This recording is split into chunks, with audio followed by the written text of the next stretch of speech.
Lydia pulls her hood tighter, but her hands still shake. Not from the cold. From what she is about to say. Nathan kneels in front of her, one knee deep in the snow. He is not looking at her. He is looking at a paw print so big that his whole hand could fit inside it. His gloved fingers hover over the print like he is afraid to touch something holy. "They're close," he whispers. "Look at this size. This is not a normal wolf." Lydia's heart slams against her ribs. She takes a breath that burns her chest. "I'm one of them, Nathan," she says. Her voice is small. The wind almost steals it. Nathan does not hear her. Or maybe he does, and he chooses not to. "I mean it," she says louder. "The pack you're looking for. The wolves your team calls strange and new. The ones nobody can explain." Now he looks up.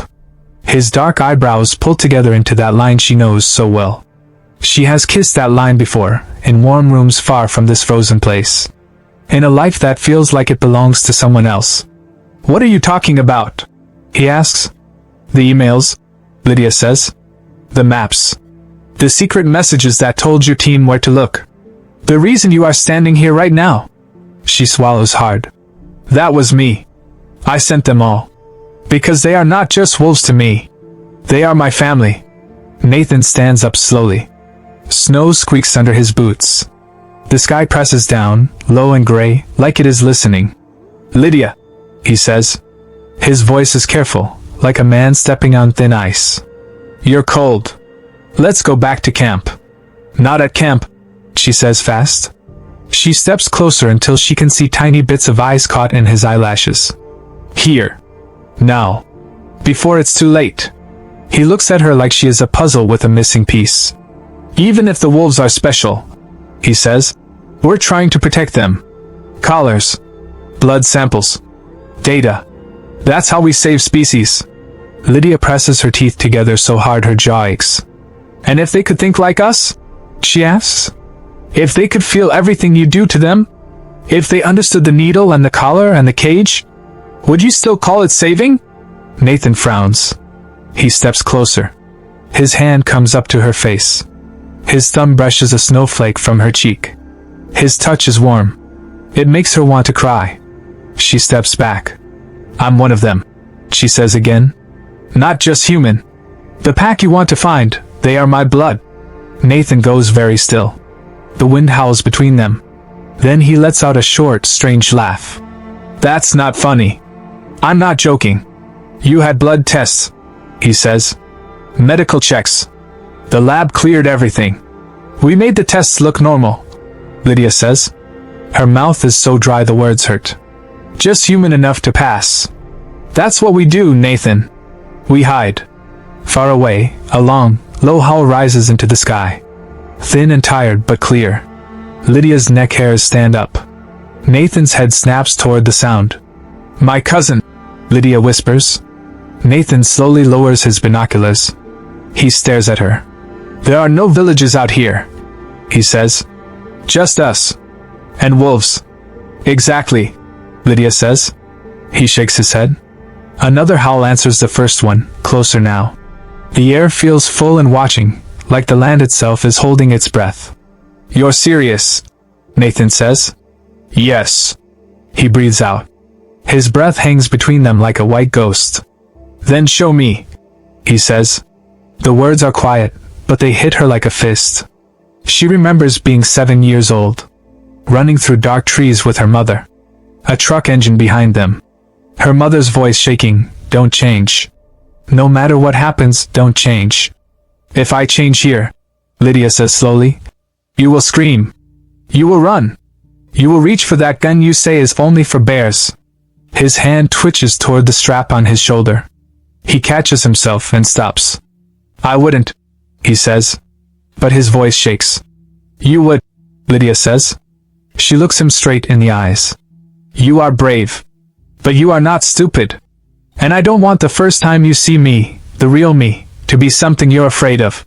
Snow lands on his hair and does not melt. "Show me," he says again. Softer now. Almost begging. "Please." Inside her chest, the wolf pushes up. Strong. Eager. It hears the howls and wants to answer.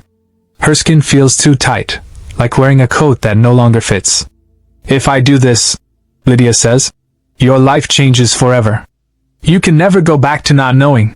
You will have to choose between me and your work. Between my family and your team. Nathan's breath comes fast and white. He nods once.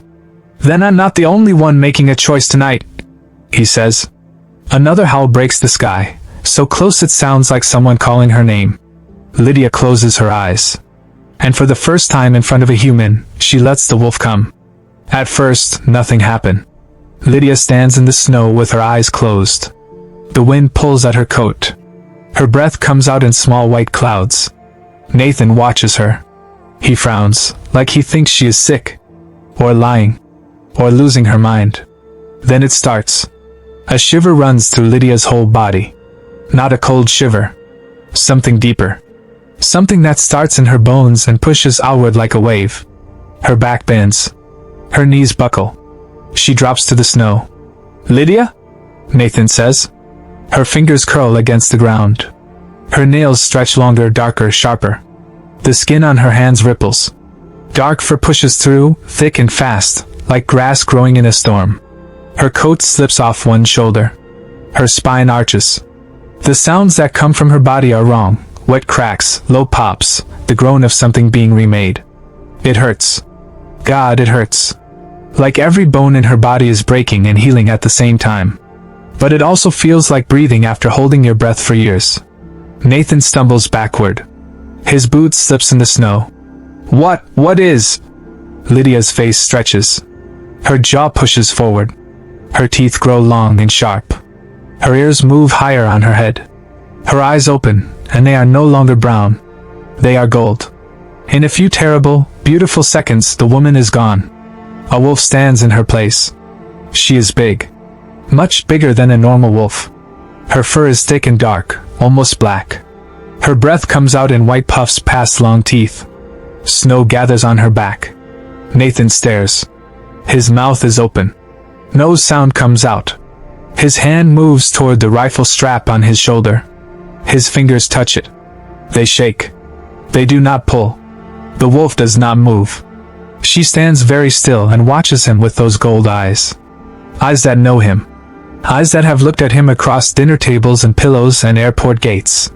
Nathan's breathing is loud. Fast. Lydia can hear every beat of his heart.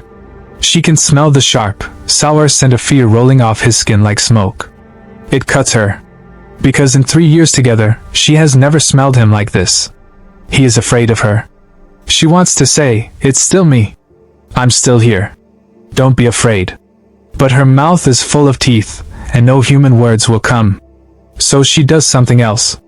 Very slowly, she lowers her head. She keeps her ears up. She does not show her teeth. She makes herself look small, even though she is not small at all. Nathan swallows. His throat moves. He crouches down a little, the way he does with scared animals in the field. Slow. Careful. Making himself less. Lydia? He whispers. If that's you, if you're in there, blink twice. Her wolf mind screams at her to run. To answer the howls. To find her cousins and disappear into the dark hills where no human can follow. But her human heart is louder. She blinks. Once. Twice. Nathan makes a sound she has never heard from him before. Not quite a laugh. Not quite a sob. Something broken and amazed at the same time.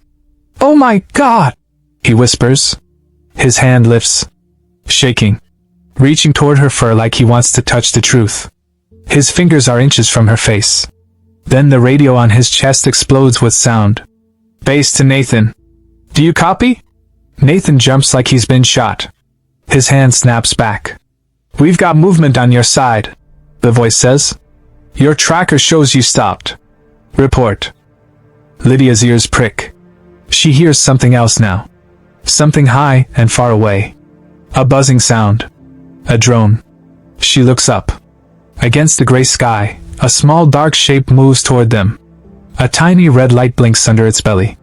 If that drone sees a massive wolf standing this close to Nathan, calm, unafraid, not attacking, they will know something is wrong.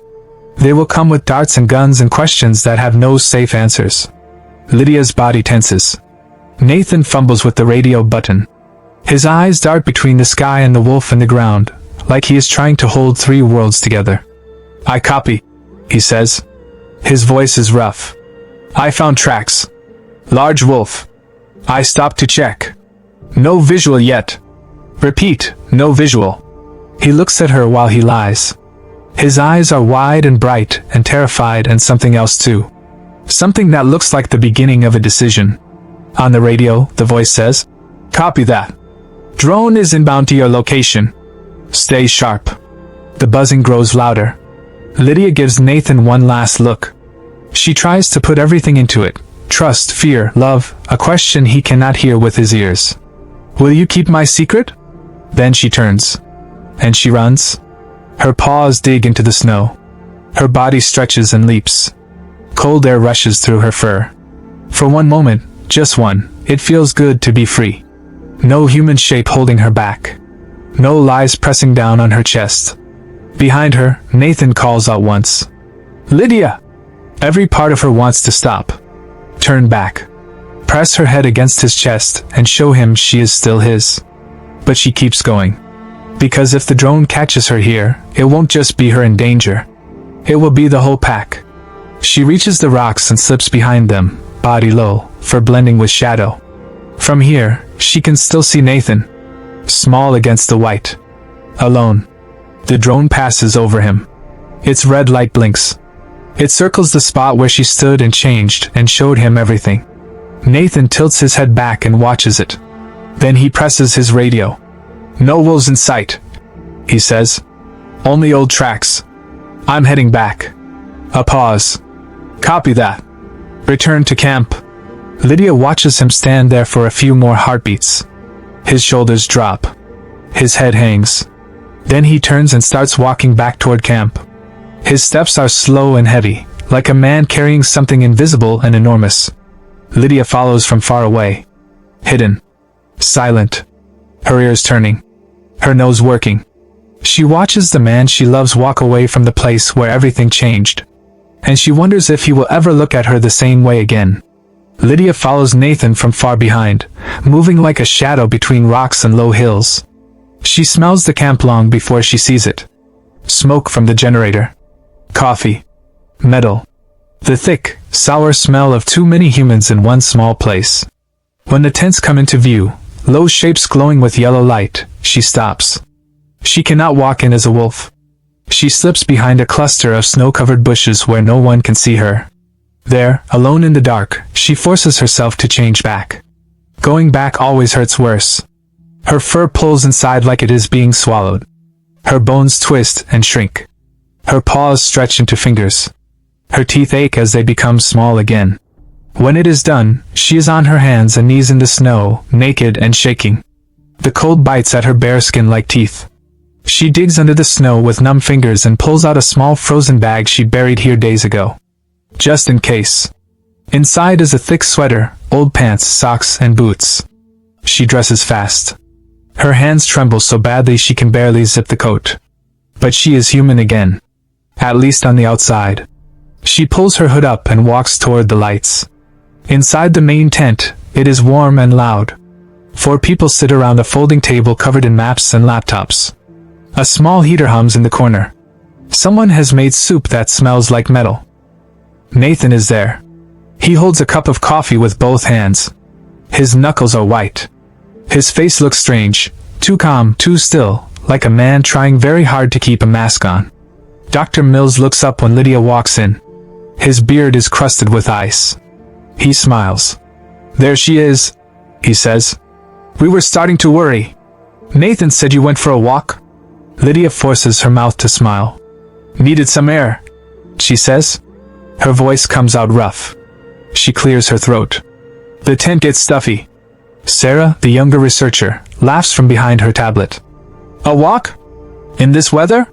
You're tougher than me." Nathan does not look at her. He stares at his coffee like it holds the answer to every question he has ever had. Dr. Mills turns his laptop around. On the screen is a blurry photo, dark shapes on white snow, captured by the drone. "Look at this," he says, excited. 3 wolves. Maybe 4. Moving north. We go out at first light. Lydia's stomach drops through the floor. Those shapes are not just wolves. They are her cousins. Maybe her aunt. The old ones who cannot run fast anymore. The young ones who do not yet know how to hide. With the tranq guns? She asks. She tries to sound curious. Not terrified. Full kit. Dr. Mills nods. Darts, collars, sample bags. If we can tag even one adult, the whole trip is worth it. Nathan's cup shakes in his hands. Sarah pulls up a map with red dots. Based on the tracks and heat signatures, their den is somewhere near the northern ridge. Maybe a mile from here. 1 mile. That is nothing. That is a few minutes on a snowmobile. That is the difference between hidden and found. Between safe and trapped. Smart animals, Dr. Mills says. But we have time. Another storm is coming tomorrow night, so we move fast in the morning. Lydia sits down slowly. Her legs feel like water. The team talks about the plan. Who rides which snowmobile? Who carries the darts? Which direction to approach from? How to corner the wolves if they scatter? Lydia hears every word like a nail being hammered into wood. After dinner, people start leaving for their tents. The wind picks up outside, snapping the tent walls like whips. Lydia waits. One by one they leave. Sarah first. Then the others. Until only Lydia and Nathan are left by the heater. The tent is quiet except for the hum of the machine and the wind outside. Nathan, Lydia says softly. He stands up fast, like her voice burned him. I need to check equipment, he says. He still will not look at her. He pushes through the tent flap and walks into the dark. Lydia follows. The cold slaps her face. Nathan walks fast toward the supply tent. She has to jog to keep up. Nathan. Wait. He stops but does not turn around. Please, she says. We need to talk. Do we? His voice is flat and hard. What else have you lied about, Lydia? Is that even your real name? The words hurt worse than the cold. It is my name, she says. Everything I lied about, I lied to stay alive. He turns then. His face is hard and soft at the same time, like a man who wants to be angry but is too sad to hold it. 3 years, he says. I thought I knew you. You do know me. I know the human part. He cuts her off. The part you let me see. But the rest? Your family? What you really are? He shakes his head.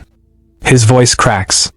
I think about the night you called me crying and I drove 3 hours in the rain to get to you. I didn't ask why. I just came. Because I thought I knew who I was coming for. Lydia's throat closes up. Tears burn behind her eyes. You were coming for me, she whispers. That was real. All of it was real. Was it? He looks at her with wet eyes. Because right now I don't know what's real anymore. They stand in the dark space between two tents. The wind screams around them. Somewhere close, a zipper opens and closes. They both freeze until it is quiet again. Nathan looks at the ground. They want to dart your family tomorrow. I know.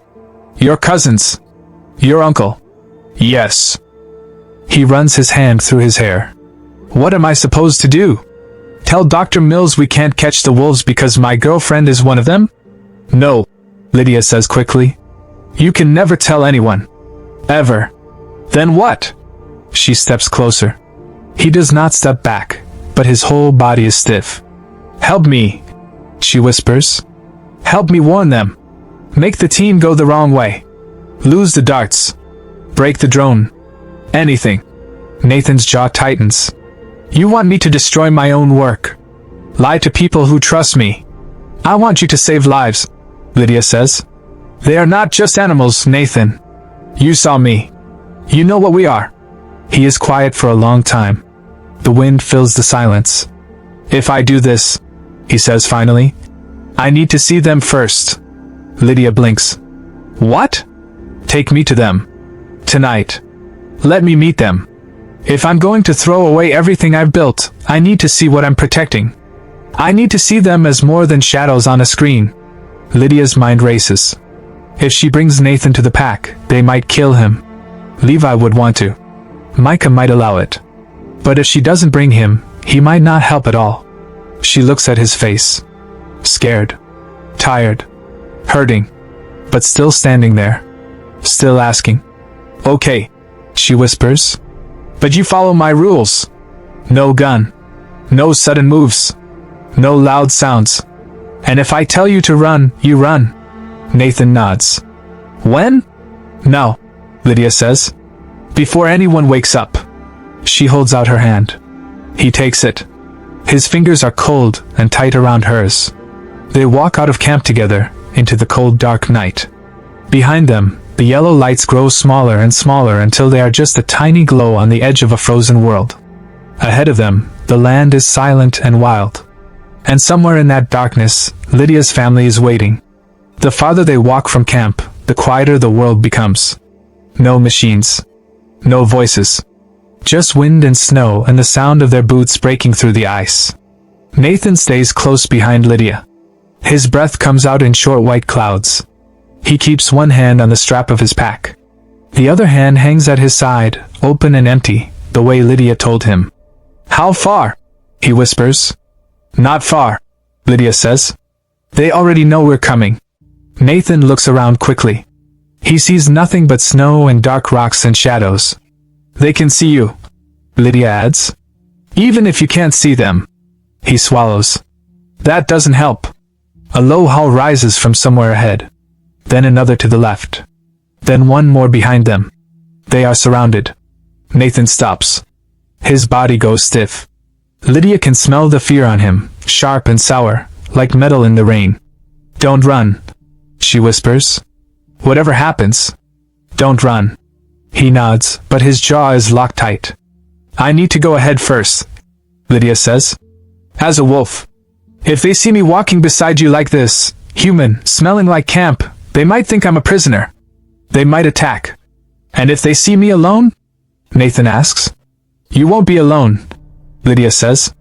Just stay here. Keep your hands low. Keep your eyes down. That tells them you're not a threat. Nathan lets out a shaky breath. Okay. He looks at her then. Really looks. Like he is memorizing her face in case he never sees it again. Be careful, he says. Lydia nods. Then she steps back, away from him. She closes her eyes and lets the wolf come. It is faster this time. Like her body remembers and is eager. Bones stretch. Skin burns. Her clothes fall loose as dark fur pushes through. In a moment she stands on 4 legs. She shakes herself. Snow flies from her coat. Nathan makes a small sound in his throat. His eyes are wide. But he does not run. He does not grab for a weapon that is no longer there. She made him leave it behind. Good. She gives him one soft, low whine. A promise. Then she turns and trots toward the hills. The pack smells stronger with every step. Hunger. Worry. Cold. And something sharper now, anger. They can smell the human on her fur. Shapes slide out of the darkness. 3 wolves. Then 4. Then more. Their eyes catch the dim light and glow like small fires. Some growl, deep and low, a sound that vibrates in the chest. One wolf steps forward. He is bigger than the rest. His fur is thick and gray, marked with old scars. His eyes are sharp yellow, the color of a winter sunrise. Micah. The alpha. Her uncle. He bares his teeth at her for 1 second. Then his nose twitches. He smells who she is beneath the human stink. Lydia lowers her head and tail. She whines softly. Family. It's me. Micah steps closer and bumps his nose against her cheek. Gentle for 1 heartbeat. Then he pulls back and shows his teeth again. His body says what words cannot. You smell like them. Explain. Lydia steps back. She lets the human come. Her body twists and shrinks. Fur disappears. When it stops, she is on her knees in the snow, breathing hard, wearing the spare clothes she hid here long ago. The wolves stand around her in a loose circle. Watching. Waiting. Uncle Micah, Lydia says. I brought a human. Micah's body shakes. His fur pulls in. His legs straighten. In a breath, he is no longer a wolf but an old man with silver hair and heavy furs draped over his shoulders. His eyes stay the same, sharp, yellow, ancient. Why? Micah asks. His voice is rough like gravel. Another wolf changes beside him. A young woman with dark braids and bright worried eyes. Naomi. Lydia's cousin. You smell like him, Naomi says. You brought a human here, Lyd. That's insane. He knows what I am, Lydia says. He saw me change. He lied to his team to protect me. A third wolf pushes forward and shifts into a tall man with hard eyes and a harder mouth. Levi. Then he should be dead, Levi says. That is the rule. Humans who see us do not leave. He is not a hunter, Lydia says quickly. He is a scientist. He thought we were just animals. Now he knows the truth and he wants to help. Help. Levi repeats the word like it tastes bad. The way humans always help. With needles and cages and pretty words. Micah lifts one hand and everyone falls silent. Where is he now? Micah asks. Waiting. Near the hill. Alone. Micah studies her face. You trust him? Yes, Lydia says. She does not look away. I do. Levi steps forward. You trusted humans enough to send them our tracks and maps. You led them right to our door. Their camp sits on our land. Their machines watch us from the sky. Shame burns through Lydia's chest like hot water. I thought if the world knew you were rare, they would protect you, she says. I was wrong. Micah's face softens for just a second, a flash of the uncle who carried her on his shoulders when she was small. Then his eyes go hard again. You wanted to help, he says. But you brought danger. He sighs, and his breath steams in the cold air. And now you bring a man. He loves her, Naomi says suddenly. Everyone looks at her. I saw them once, Naomi continues. In town. The way he looked at her. Like she was the only person alive. She turns to Micah. A man who loves one of us might fight for us. Or he might use that love to get close and cut our throats, Levi says. Micah rubs a hand over his face. He looks very tired. Like a man who has been running for too many years. Bring him, Micah says at last. Lydia's heart jumps. But hear me, Micah continues. If he reaches for a weapon, if he calls his people, if he runs, I know, Lydia whispers. You will kill him. Micah does not say she is wrong. Lydia turns and runs back to the hill. Nathan is where she left him, covered in snow, eyes searching the dark. When he sees her running toward him in human form, he lets out a long breath. Are you okay? He asks. For now, she says. They will see you. Stay calm. Keep your hands open. She reaches for his hand. He takes it. His grip is tight and cold. They walk together toward the pack. Shapes appear slowly. A wolf on a rock. Two more to the left. Glowing eyes everywhere. Then Nathan sees what Lydia needed him to see. Near the back of the group, a pup lies curled against an old wolf. The pup's ribs press through thin fur. Its breathing is shallow and rough. The old wolf beside it does not lift its head. It is too weak. Nathan's face changes. It is one thing to hear that the pack is hungry. It is another thing to see a child starving. Micah stands in front of them. Human now. Arms crossed. Yellow eyes burning. So, Micah says, you are the man who walks with my niece. Nathan, Nathan says. His voice shakes. My name is Nathan. You work with the ones who want to collar us. Nathan looks at the ground. Yes. Why should we let you leave alive? Nathan looks at the starving pup. At the old wolf too tired to move. At Naomi's worried face. At Lydia's hand in his. Then he does something that makes Lydia's heart stop. He reaches slowly to his shoulder. He pulls off his pack and sets it in the snow. Then he holds his hands up, empty, palms open, where everyone can see. I didn't know, he says. I thought you were animals. I thought collars would save you. I was wrong. He swallows. Now I know. And I will stop them. Levi sneers. Words are cheap. Then watch what I do, Nathan says. His voice is stronger now. Tomorrow I will break their drone. I will ruin their darts. I will lead them away from this place. You have my word. Micah stares at him for a long, cold moment. Then Micah steps forward and holds out his hand. Nathan looks at it, surprised. He reaches up and takes it. Micah grips once. Firm. Like a handshake that means more than any contract ever written. By the next full moon, Micah says, your people must be gone. If you keep this promise, we vanish and you live. He leans closer. His yellow eyes fill Nathan's vision.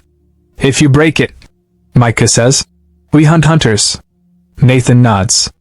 I won't break it. Micah lets go of his hand and turns away. The wolves melt back into the darkness like smoke disappearing into air. Lydia and Nathan stand alone in the snow. Come on, she says softly. We have to get back before dawn. They walk back toward camp, hand in hand. Behind them, the howls rise one more time. Not a welcome. Not a goodbye. A warning. And a promise. Morning comes gray and cold. The storm is not here yet, but the wind is already angry. It pushes snow across the ground in thin white lines, like the land is trying to erase itself. Inside the camp, everything moves fast. Boots stomp. Zippers rip open. Metal clicks against metal. Someone pours hot coffee into cups that steam in the cold air. Dr. Mills stands over the map table. His eyes are bright with excitement. He taps the screen with one thick finger. Today is the day, he says. Northern Ridge.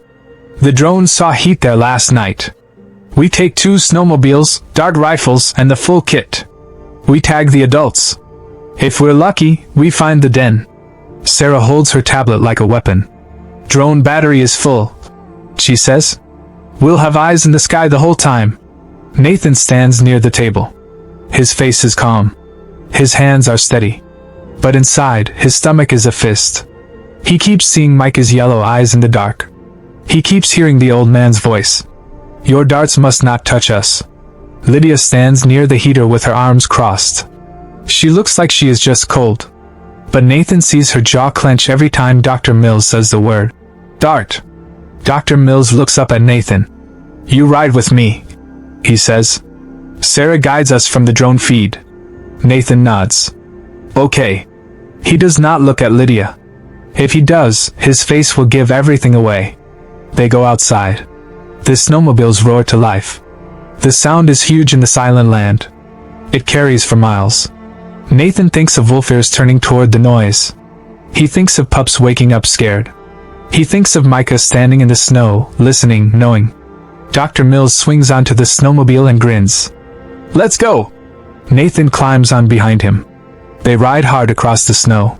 The wind slaps Nathan's face. His eyes water. The world is white and gray and shaking. Above them, the drone hums like a giant angry insect. Sarah's voice crackles through the radio. Drone is up. I see heat ahead. 4 spots. Moving near the ridge. Dr. Mills laughs. There they are. Nathan grips the handle tighter. His knuckles go white. They reach the ridge. Rocks stick out of the snow like broken teeth. The ground is rough and uneven. Dr. Mills slows the snowmobile. He lifts his dart rifle and scans the white ground ahead. Quiet now, he says. We don't want to scare them. Nathan's eyes sweep the rocks. He does not see Lydia, but he can feel her out there, like a heartbeat hidden inside the land. Sarah's voice comes again. They're moving. Fast. Like they're leading you somewhere. Dr. Mills smiles. Smart animals. But not smart enough. Let's follow. They drive forward. A dark shape runs across the snow ahead. Fast, low, and huge. Dr. Mills lifts the rifle to his eye. Target! Nathan's body moves before his brain can stop it. He leans forward and pushes Dr. Mills' arm down. Not hard. But enough. No, Nathan says. Dr. Mills jerks his arm back. His face twists with anger. What are you doing? Nathan's mouth goes dry. He needs a reason. A fast one. If you shoot now, they all scatter, Nathan says. We should get closer. One clean dart. Less chase. Less stress on the animals. Dr. Mills breathes hard through his nose. He stares at Nathan for a long second. Then he grunts. Fine. But don't ever do that again. Nathan nods. Okay. Sarah's voice comes through the radio, quieter now. Nathan, are you alright? Nathan presses the button. I'm fine. Just trying to do this right. A pause. Then Sarah says, Okay. But I'm watching. Nathan looks up. The drone circles above them. Its small red light blinks like an eye that never closes. It is watching everything. Nathan knows what he has to do. He reaches into his pocket. His fingers find a small metal tool, heavy enough to throw. He waits. Dr. Mills rides ahead, focused on the rocks. He does not look up.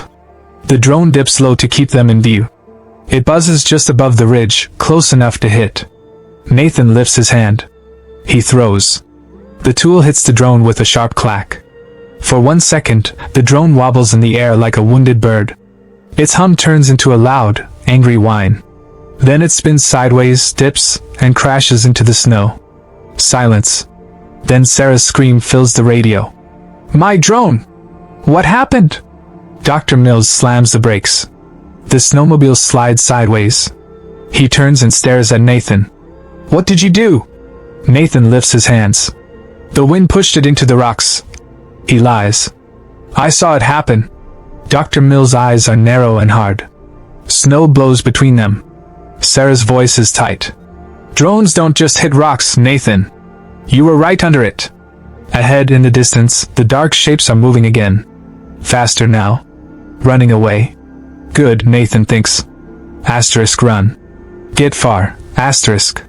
Dr. Mills swears under his breath. Forget the drone, he says. We go on foot. Darts ready. He pulls open the dart case. A small spring falls out. Then another piece. The lid won't close right. Dr. Mills freezes. He stares at the broken case. Then he looks up at Nathan. What is this? He says slowly. Nathan keeps his voice calm. Must have shaken loose on the ride. It's rough ground. Dr. Mills steps closer. Did you touch my equipment? No, Nathan says. Sarah's voice comes through the radio. Cold and certain. Dr. Mills. I think Nathan is blocking us. I think he's helping them. The words hang in the frozen air.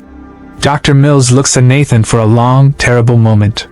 Then he lifts the dart rifle. And he points it at Nathan. Step back, Dr. Mills says. Now. Nathan raises both hands slowly. You don't understand what you're doing. I understand enough, Dr. Mills says. His voice is flat. You stopped a shot. The drone falls out of the sky near you. The dart case breaks apart. I've spent 20 years trying to save species that nobody cares about. Don't you dare tell me I'm the enemy. Nathan's voice breaks. You're not the enemy. But you're wrong about what they are. Dr. Mills' finger moves to the trigger. I'm sorry, Dr. Mills says. A soft pff cuts the air. Nathan feels a sharp sting in his shoulder. He looks down. A small dart sticks out of his coat. No, he whispers. His legs turn to water. The world tilts. Snow and sky trade places. He falls to his knees. Then to his side. The last thing he sees before his eyes close is the white sky pressing down. The last thing he thinks is Lydia's name. Far above the ridge, hidden in the rocks, Lydia watches. She is a wolf again. Her dark fur blends with shadow. Her golden eyes are wide and burning. She sees the dart hit Nathan's shoulder. She sees his legs fold. She sees him fall into the snow like a puppet with its strings cut. A sound rises in her throat. Half growl. Half scream. She swallows it, but it tears at her from the inside. Dr. Mills stands over Nathan's body. He talks into his radio with a tight, angry voice. The words drift up to her on the wind. He blocked the shot. He's compromised. Send someone. In the distance, a snowmobile engine starts. Someone else is coming. Lydia's paws dig into the snow. Behind her, two shapes move in the rocks. Naomi and Levi. They have been watching too. Inside Lydia's chest, two needs crash together like waves breaking on stone. Run to the pack. Save the pups. Keep moving north. Or run to Nathan. Save the man who chose her. She looks at Nathan one more time. His face is pale against the white ground. His lips are turning blue. The dart sticks out of his shoulder like a small, cruel flag. He chose her. He laid his gun in the snow. He lied for her. He looked her back in the eye and said, "I am not your hunter." And now he is lying in the cold, alone, because of her. Lydia turns her head toward Naomi and Levi. "Help me." Then she moves. She does not run down the slope as a wolf. That would bring darts and bullets. She pulls back behind a tall rock and closes her eyes. She changes. It hurts. It always hurts. Fur pulls inside. Bones twist and shrink. The world feels too big for a second, then too small. When it stops, she is on her hands and knees, shaking, human again. She stands up. Her legs tremble. Naomi changes too. A young woman with dark braids and worried eyes appears beside her. "They darted at him," Lydia says. Her voice breaks. "He was helping us." Levi stays a wolf. His ears are flat. He gives a low growl. "This is bad. I have to get him," Lydia says. "Please." Levi changes into a man. His eyes are hard. "A human is not worth a pack," he says. Lydia steps toward him. Her voice is steady now. Steady and fierce. "He is worth it to me," she says. "And if we leave him, I will not be able to live with myself. Not tomorrow. Not ever." Naomi looks past Lydia, down the slope at Nathan's still body. Her face tightens. "Fine," Naomi says. "Fast. No killing. Just take him." Levi looks angry, but he nods once. They move. Lydia walks first, straight toward Dr. Mills, like she belongs there. Naomi and Levi stay low behind rocks in wolf form, ready. Dr. Mills is still talking into his radio when Lydia calls out. "Dr. Mills!" He whips around. His face is red from cold and anger. "Lydia? What are you doing here?" "I heard the radio," she says, walking closer. "Is Nathan okay?" Dr. Mills looks down at Nathan. "He's asleep," he says. "He's a risk. He ruined the mission." Lydia drops to her knees beside Nathan. Up close, she can see frost on his eyelashes. His lips are blue. His breathing is shallow. Her stomach twists into a knot so tight she can barely breathe. "He's freezing," Lydia says. "We need to move him. Now." Dr. Mills lifts his rifle a little. Not aimed at her, but not far from it. "Back away," he says. "I'll handle it." Lydia looks up at him. "You shot your own teammate with a dart," she says. "You can't handle anything." For 1 second, Dr. Mills hesitates. That is all Naomi needs. A dark shape explodes from behind a rock. Naomi, full wolf, slams into Dr. Mills' side. He falls into the snow with a grunt. His rifle flies from his hands and skids across the ice. Levi rushes in, wolf form, and stands over the rifle so Dr. Mills cannot reach it. Dr. Mills stares up at them, eyes wide with terror. What are you?" he gasps. Lydia pulls the dart from Nathan's shoulder. She hooks his arm over her neck. "We are not animals," she says, looking down at Dr. Mills. "We are people. Nathan tried to show you that. You didn't listen." Dr. Mills opens his mouth. No words come out. His brain cannot hold what his eyes are seeing. The snowmobile sound is very close now. "If you chase us," Lydia says, "you will put your whole team in danger. Leave us alone." Levi changes into a man and takes Nathan's other side. Together they lift him. He is heavy. But Lydia is stronger than she looks. Naomi stays in wolf form, eyes on the ridge, watching for the snowmobile. "Go," Naomi growls. They run. Half carrying Nathan, Lydia and Levi move across the snow and into the rocks.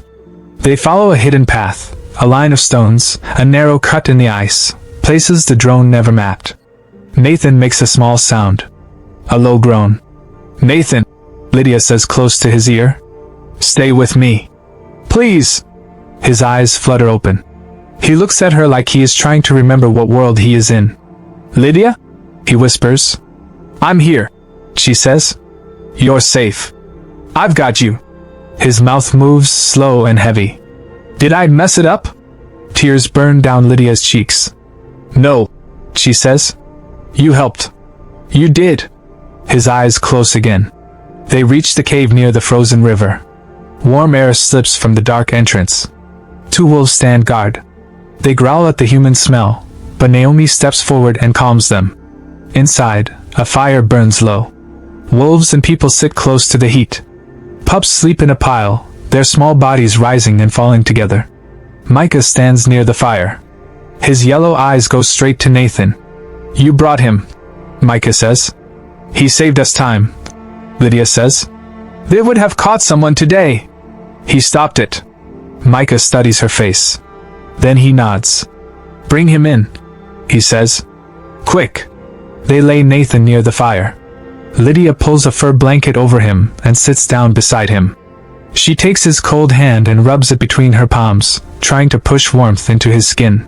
After a while, his breathing gets stronger. His face gets a little more color.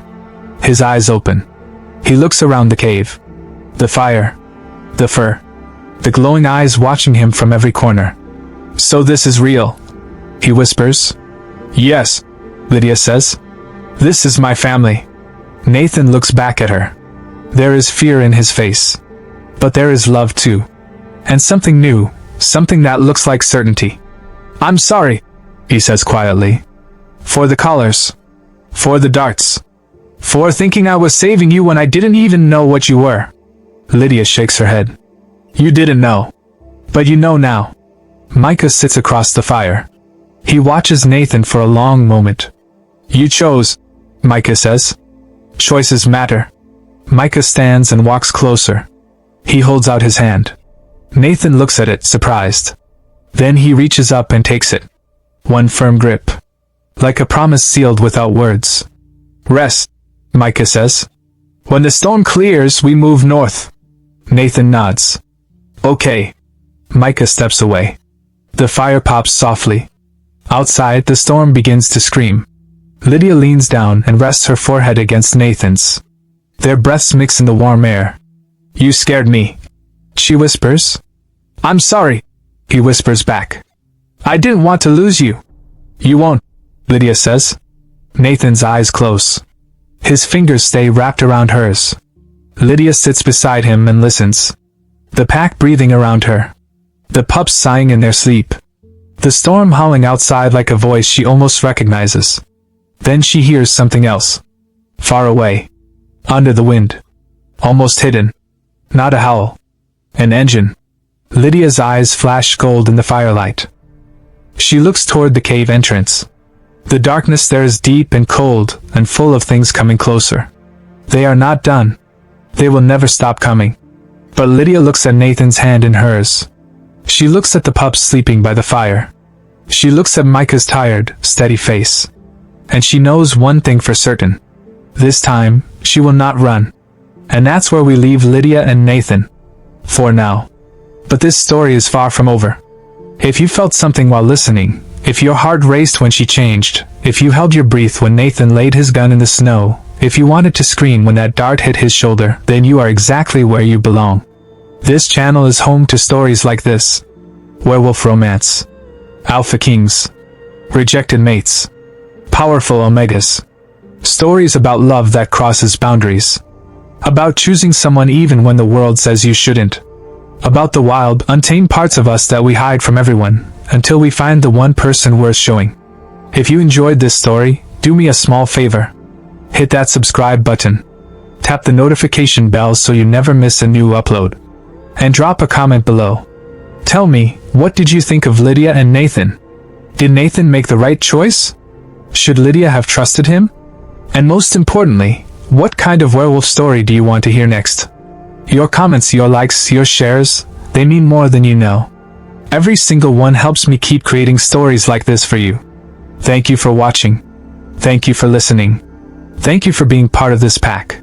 I'll see you in the next one.